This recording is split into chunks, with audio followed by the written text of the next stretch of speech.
Okay, I'm just going to show something which is very much something I do in my spare time, buggy and incomplete, and I'm showing it in the hope that somebody will do something much better.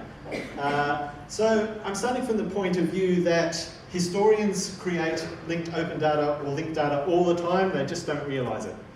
They're creating and documenting entities, people, places, events, they're creating and documenting relationships between those events. What happens when they come to write it up? They squeeze all that structure out and it gets represented as text, as narrative. So all that data, that lovely structure that's been created, actually somehow gets lost in that process. What I want is an ability to have both. I want narrative and data and ways of exploring them both together.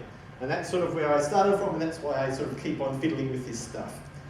So this is a text here, and part of what I'm doing too is to try and make it as simple as possible, in that I didn't want it dependent on any particular platform.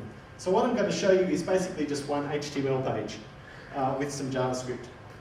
So it's a text, you can just scroll your way through that text, and as you see, the sort of entities related to those paragraphs will pop up on the side there as you scroll through. You can start to explore more about those particular entities, those people, see all the relationships which have been documented between the people, the places, the events. Because it's all in there as data, and if we look at the page source for people who like that stuff, that's just the HTML, don't worry about that. But down at the bottom here, you'll see that all that data is actually within the HTML document as JSON-LD.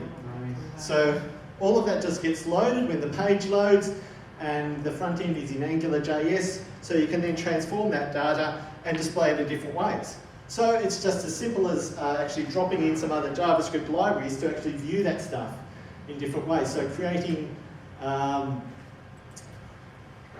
basic sort of wall view with all your different resources, which is filterable by the different types of things. It's just another JavaScript plugin.